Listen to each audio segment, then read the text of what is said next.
Assalamu alaikum students. My name is Sir Shahrukh and this is your physics class. Welcome to the online lectures of Real Scholars School System. This lecture is basically the revision of chapter number 8. We have been discussing about linear and volume thermal expansion in our last lecture, and now we will discuss about the consequences of thermal expansion and some of the examples and the question answers which are included in your reduced syllabus according to the board this year. So first of all we will see the consequences of thermal expansion. मैंने notes से open किया ये, आप अपनी book पे page I guess 187 बनता है आपका, वहाँ से ओपन करें इसको साथ साथ और वहाँ से देखें। वहाँ पे सिंपल ये है कि तो क्वेश्चंस नहीं बने हुए और मिक्सअप हुआ हुआ सब कुछ, मैंने उसको सेपरेट करके लिखा है, ठीक है, और क्वेश्चंस भी बना दिए हैं ताकि आपको थोड़ा सा आइडिया हो जाए। तो यहाँ से देखें आपको कहा यह जा रहा है सबसे पहले कि रेलवे ट्रैक्स के दरमियान गैप्स क्यों लेफ्ट किए जाते हैं, ठीक है, उसकी बात की जा रही है। फिर अगर गैप नहीं छोड़ेंगे तो क्या होगा, उसकी बात की जा रही है। तो या तो आप यहाँ से एज इट इज़ कर लेंगे, मैं आपको जनरल ओवरव्यू सा दूंगा कि क्यों ऐसा हो रहा था। तो बेसिकली स्टूडेंट्स, हमने जो रेलवे ट्रैक्स के दरमियान जो गैप रखा होता है, दो ट्रैक्स हैं उनके दरमियान में जो गैप रखा होता है वो बेसिकली इसलिए होता है स्टूडेंट्स कि जब टेम्परेचर ज़्यादा हो या कभी ट्रेन वगैरह गुजरे तो उसकी वजह से जब एक्सपेंशन होती है, थर्मल एक्सपेंशन, तो ये जो गैप्स है ना ये उस टाइम फिल हो जाते हैं, ठीक है। यानी एक्सपेंशन को अलाउ करने के लिए टू ओवरकम दी एक्सपेंशन हम ये जो है गैप्स छोड़ते हैं। अगर फ़र्ज़ करें गैप नहीं होगा ना तो आपकी जब पहले से ही इतना क्लोजली जुड़े हुए हैं ये दोनों ना, दोनों आपकी जो पार्ट्स ऑफ द ट्रैक है, आपकी दोनों पोर्शंस ये अगर जुड़े हुए हैं दोनों पहले से ही, तो बेसिकली आपका ट्रैक जो है ना वो इस तरह बेंड हो जाएगा, जैसे कहते हैं ना बकलिंग हो जाएगी उसकी, बकल्ड अप, यानी वो मुड़ जाएंगे, ख़राब हो जाएगा, तो उससे ट्रेन उलटने का या पटरी से उतरने का खदशा है। इसलिए हमने ये प्रोविजंस या गैप्स छोड़े होते हैं, ठीक है। इसी तरह जो आपका ब्रिज वगैरह होता है उसमें भी ब्रिजेस वगैरह में भी आपके जो होते हैं ना एक एंड पे ऐसे ना रोलर्स वगैरह लगा के, जो आजकल मेटल वगैरह के ब्रिज आते हैं, नीचे जो कंक्रीट वगैरह के भी हैं उनके नीचे ऐसे ना रोलर्स लगे होते हैं।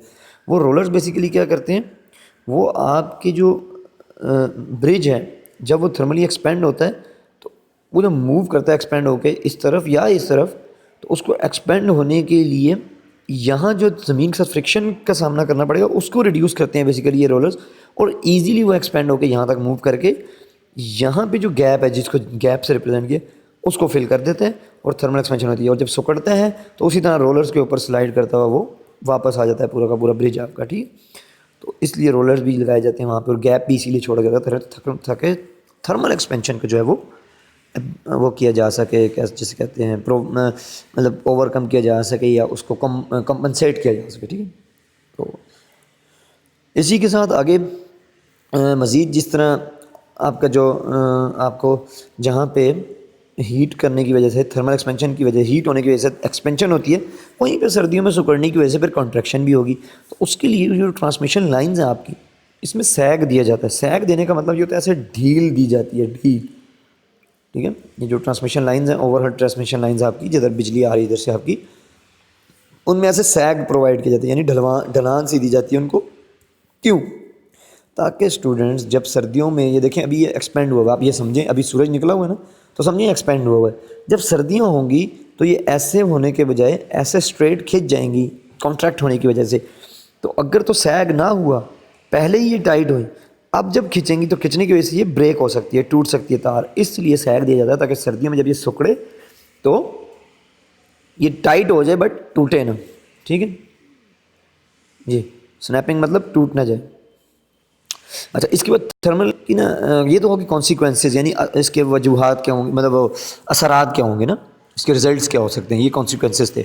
अब आपने देखनी है एप्लीकेशंस कि आप इनका यूज़ कहाँ कहाँ कर सकते हैं, ठीक है। एप्लीकेशन ऑफ थर्मल एक्सपेंशन, यानी अब हमें ज़रूरत कहाँ कहाँ एक्सपेंशन, तो उसके लिए कुछ एग्जांपल्स बुक में गिवन है आपकी।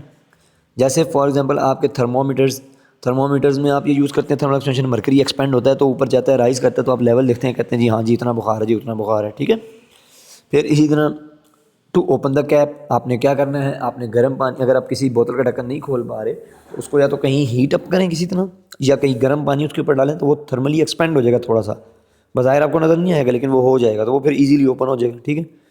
इसी तरह दो स्टील प्लेट्स को जोड़ने के लिए भी आपने हीट का इस्तेमाल करके ये दो रिविट्स को ऐसे बीच में फंसा के जो है उसके बाद ठंडा करके उसको दोबारा टाइट कर लिया था, ये भी आप कर सकते हैं, ठीक है। दो स्टील प्लेट्स को आप जोड़ सकते हैं रिविट्स लगा के, ये जो है ना बीच में ये रिविट्स हैं, ये अंदर जो घुसे हैं इस तरह, ठीक है।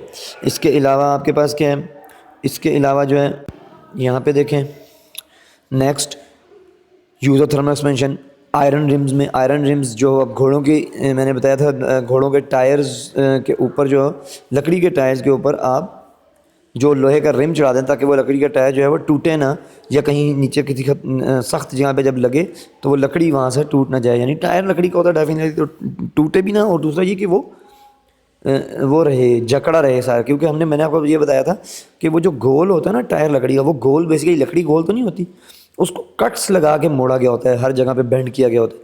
तो वो कट्स की वजह से उनका अंदेशा होता है कि वो टूटे ना, तो उन कट्स को ना, उन कट्स की जो मजबूती जो जहाँ से कट लगाने की वजह से ख़त्म हुई है, उसको मजबूती देने के लिए टायर ऊपर एक्सपेंड करके ऊपर चढ़ा के बाद में ठंडा करके ऐसे सुकड़वा लिया जाता है टायर, ठीक है। तो लोहे का जो रिम होता है वो सुकड़वा लिया जाता है ताकि वो उसको अच्छी तरह से ग्रिप कर ले, ठीक है। तो वो भी थर्मल एक्शन की मदद से उसको एक्सपेंड किया जाता है, फिर ऊपर चढ़ाया जाता है और बाद में ठंडा करके दोबारा वो कॉन्ट्रैक्ट होकर चिपक जाता है साथ। तो वहाँ पे भी थर्मल एक्सपेंशन का यूज़ है। फिर आपके पास आती है by metal strip. By metal strip आपके पास ऐसी स्ट्रिप थी स्टूडेंट्स जो इस्त्री वगैरह में इस्तेमाल हो सकती है और भी काफ़ी जगहों पे यूज़ हो सकती है। मतलब जहाँ पे आपको देखें, जहाँ पहले एक बाई मेटल स्ट्रिप है ना, एक ऊपर आयरन है नीचे ब्रास, इन दोनों के थर्मल एक्सपेंशन कोएफिशिएंट डिफरेंट है, एक का ज़्यादा एक का कम, ठीक है। फॉर एग्जांपल आयरन का ज़्यादा है ना, ब्रास का कम, तो आयरन जो है वो बेंड हो जाएगा अपवर्ड। जब वो बेंड होगा तो ब्रास क्योंकि उसका चिपका हुआ तो वो भी बेंड हो जाएगा, ठीक है।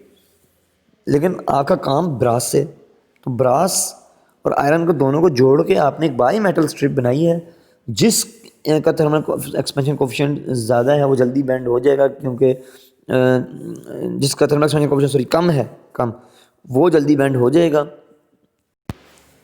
तो जिसको कम हीट मिलने पर वो जल्दी बेंड हो जाता है वो ब्रास है यहाँ पे, ठीक है। वो जल्दी बेंड होगा, जब वो एक्सपेंड होगा तो उसकी वजह से क्या हो जाएगा, आपकी ये आयरन भी बेंड हो जाएगा। और आपका काम यहाँ पे आयरन से है, तो आयरन जो है मतलब बेसिकली कंडक्टर है, तो वो आपका कनेक्शन जो है इलेक्ट्रिसिटी का हो, इधर वो किसी चीज़ का कनेक्शन हो वो तोड़ देगा, ठीक है, या जोड़ लेगा एक्सपेंशन से। तो जिस तरह भी आप चाहें इसकी एप्लीकेशन ले सकते हैं।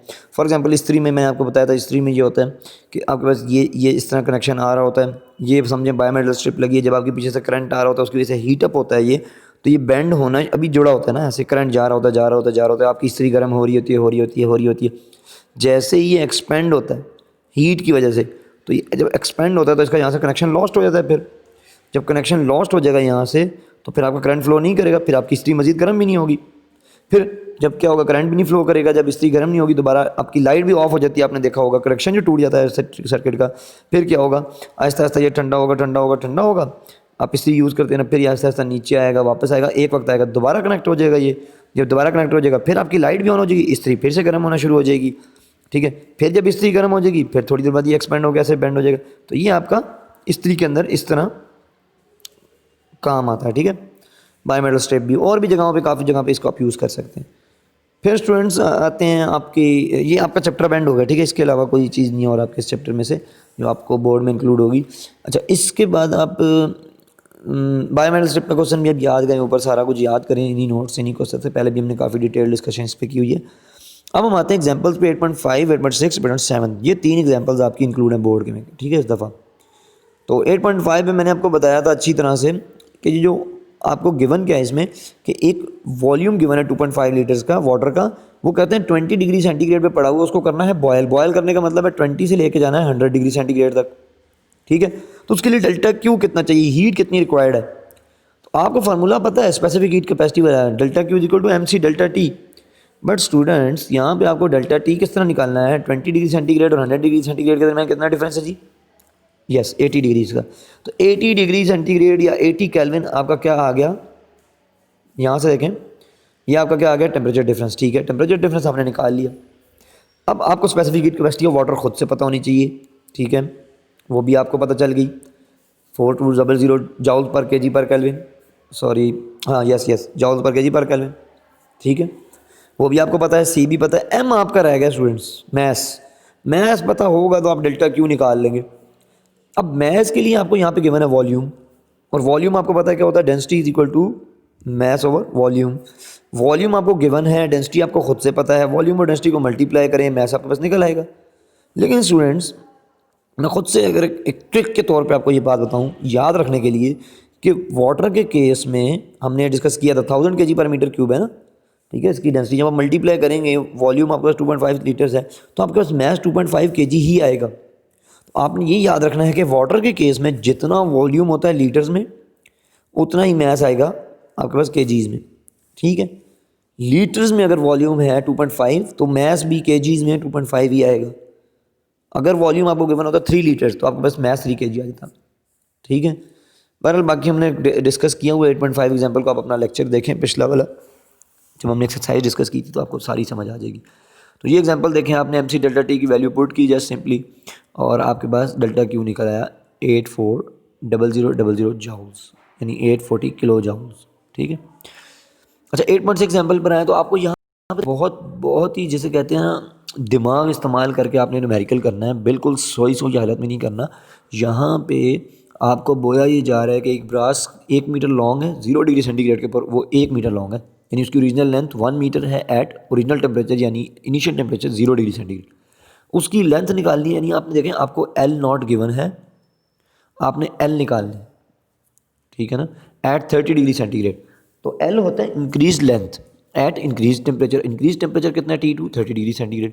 तो सबसे पहले टेम्परेचर डिफरेंस निकाल लें आप, 30 डिग्री का सेंटीग्रेड का टेम्परेचर डिफरेंस आएगा, उसको 30 केल्विन लिख लें, टेम्परेचर डिफरेंस 30 केल्विन आ गया।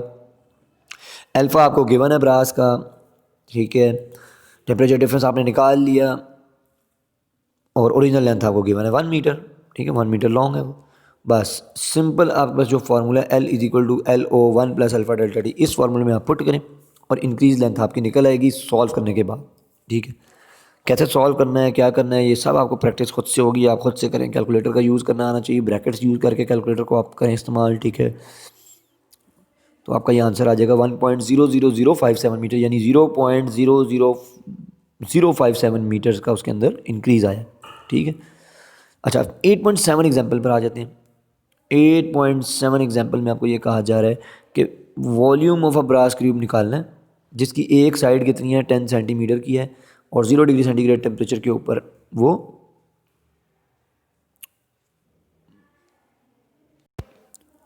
ये स्टेटमेंट आप अपनी बुक से देखें, ठीक है। 100 डिग्री सेंटीग्रेड तक उसको हीट अप करना है आपने।